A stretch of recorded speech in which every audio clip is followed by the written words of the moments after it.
The Cold War era has brought us some amazing developments in the firearm industry. Today we have with us the Heckler & Koch T3-RAS, one of the most famous and distinguished platforms of this era.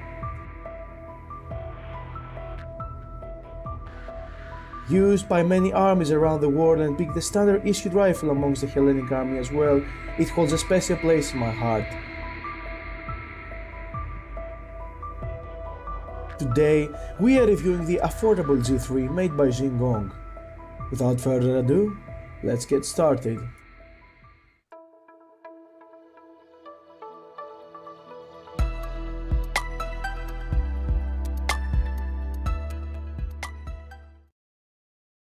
Oh boy, we have a big box to unbox today, ladies and gentlemen. And this box is as big as 1 meter and 10 centimeters. For the Americans, it's about 1, 2, 3, 4, 5, 15 mac chickens. It's so big that doesn't even fit in the camera. That's what we're unboxing. And I just realized I show you all of my information. So let's not waste any more time. And let's get rid of this information tape here. Let's get that. So I've been very excited for this one. I've been waiting it for actually not that much of a time. UPS just gave me the date and the exact date that it arrived, that it said it would arrive. It actually arrived. And very impressive by UPS. Well done, guys. And the customer service was actually pretty good as well. The tracking was good, so I don't know why you Americans complain all the time, but I guess it's different there. And I've been wanting one of these replicas for so long. I've also got some other stuff in here, and I guess we lift it up. First things first, we have these glasses that I bought. This cost 10 euros. We also have, this is a riser rail for an MP5 and a G3. Taiwan Gun actually gives gifts with the purchases, and the best selection was this SR25 magazine. I have nowhere to put it, but I have an SR25 magazine. Maybe someday, maybe it will fit in my M4s. I'm not sure. We will find out one day, not today. So what else? And yeah, now this magazine. Now this is a full metal magazine. It's actually pretty heavy. Now, these things actually cost me 14 euros each. Now this is a multicam single plate carrier. Nothing too fancy, nothing too extreme. And the good part about this is that they cost 14 euros and they actually also come with dummy plates inside. So if we open this up, we have some fake foam plates, as you can see, and this is in multicam color as well. I bought 2 of these, one for my girlfriend and one for me. If she ever breaks up with me, well, I bought you a plate carrier. Why would you do that? And the same one here as well. Now these two cost me 28 euros. And we have the main guest, the Jing Gong T3 replica. For once, we are greeted with a really nice olive box with graphics on, something that amazes me every time I see it happen for low budget replicas. Removing the cover, we are greeted with the same olive color that wraps around the whole box from the inside. Included with the replica is a high capacity magazine, the manual, some practice targets, a front grip, a battery and a charger, and last but not least, a huge cleaning rod. Unfortunately, it doesn't come with a rail mount for an optic and you have to buy one separately. I didn't expect this handguard to be so good. So these things, do not eat. Yeah, for those of you who try to eat it, please don't. In the box here, I believe we have... Oh, it's a box, it's not a cover, okay. Yeah, JG actually wins in the unboxing. We have a pretty small charger, that's actually really good, and we have a candy shaped battery. We have this one that says 360 FPS. Okay, don't have any problem with that. And for the big boy itself, oh, we have some babies as well. Okay, for the big boy, and oh my god, you don't know how much time I've been wanting one of these bad boys. It's way longer than I want to admit. We have the charging handle as well, which locks in place and opens up the hop-up chamber. Now, you better not slap it too much because I've heard this can break. You can also mount the G4 stock here, I believe. That's why there are these grooves here. We're gonna head to the review and we will see you soon. The replica is covered in this really basic yet really cool matte black color, which has a really nice feeling into it. Although it's almost completely made out of plastic, the weight of the replica is more than noticeable at 3.04 kilograms. The pistol grip is the signature G3 grip that in my opinion is more comfortable than the M4 ones. We cannot fail to notice the massive wrist rail handguard that replaces the standard smooth one on this replica that gives you more than enough space to mount any attachments you want except scopes.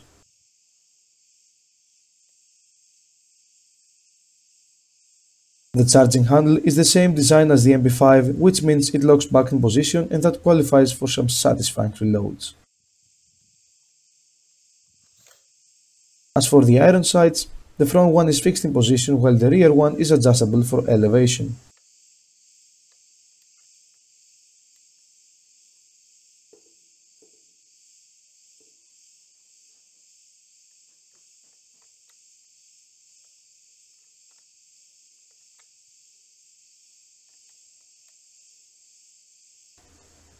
The fire selector can be located, as most of the replicas we've reviewed, in the left side of the lower receiver and clicks in place really well.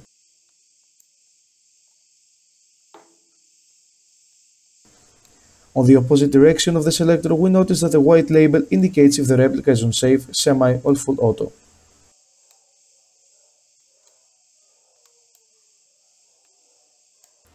The magazine can be released in with two ways. We have the latch in the middle with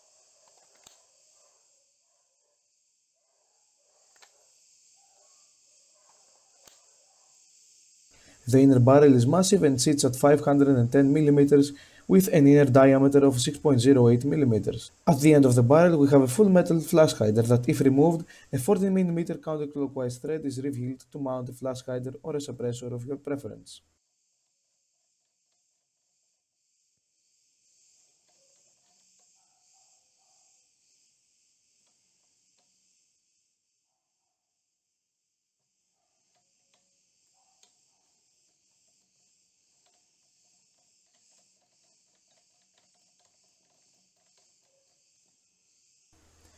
The included 8.4V NIMI type battery can be installed inside the stock.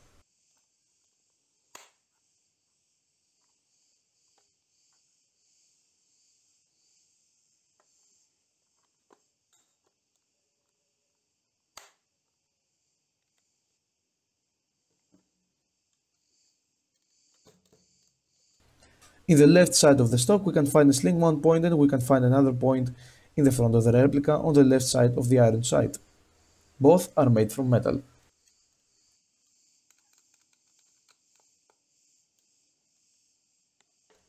The majority of the replica's body is made out of ABS plastic and has some really cool welding-like details in certain points that are unnecessary but add to the aesthetics of the replica, and it's awesome to see getting implemented.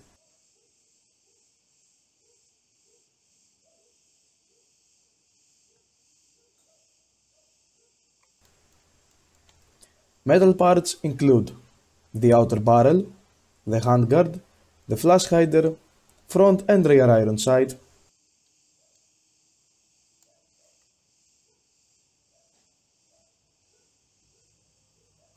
the magazine,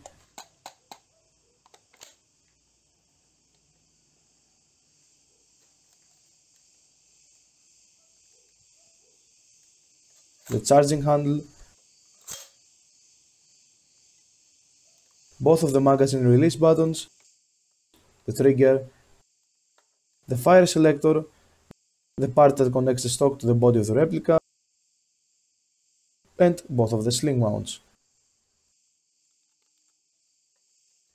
To adjust the hop-up according to the manual, you have to Pull the charging handle back and lock it in place, and then using the wheel you adjust according to your liking. And that's pretty much it.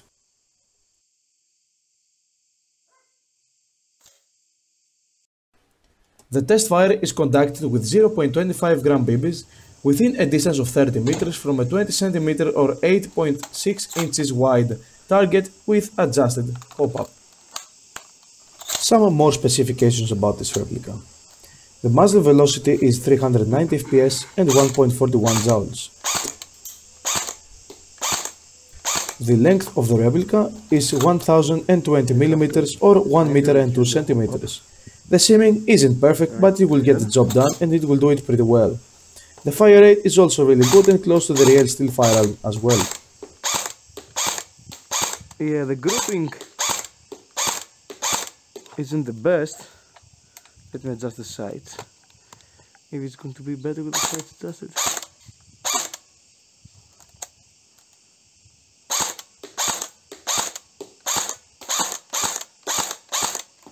So going to fire around 100 shots on the target.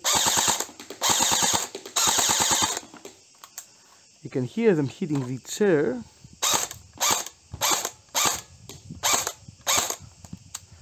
You have some mag issues sometimes.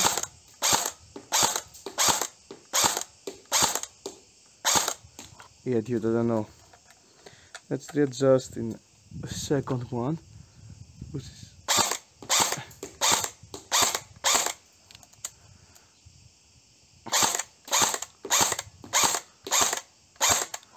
I think we're empty now.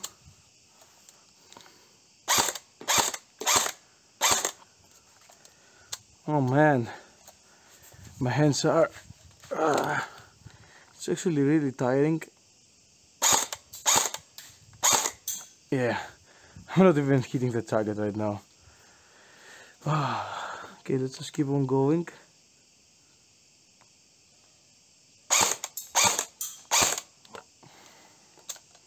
How many rounds does this have inside it?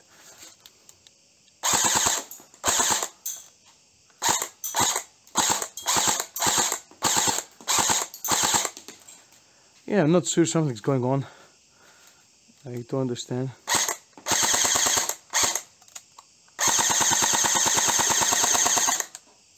And now we're empty, aren't we? Yeah. Magazine's empty. Let's see what we did.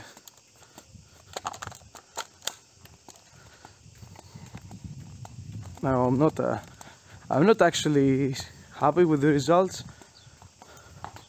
I'm really disappointed, especially after what I'm seeing here.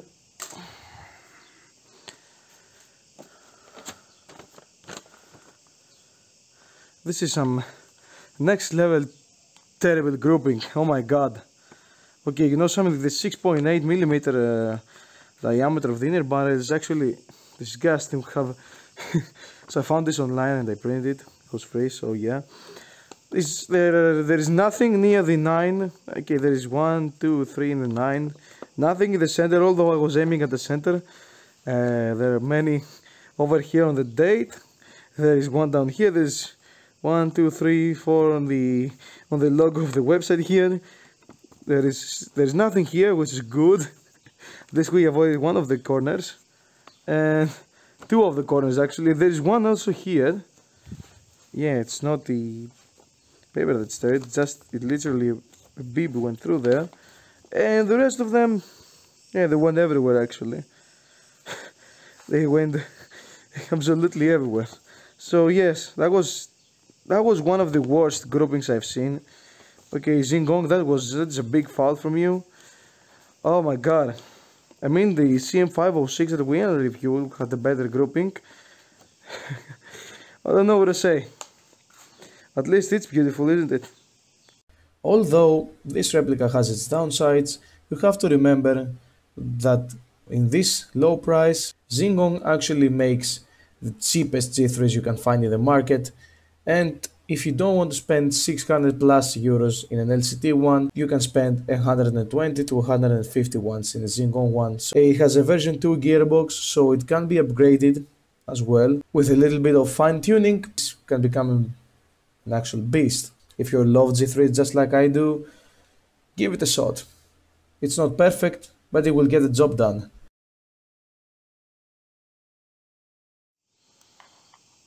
Thank you for watching. If you enjoyed it, please leave a big fat like and subscribe if you want to see more reviews and even some gameplay in the future. Till the next video, goodbye.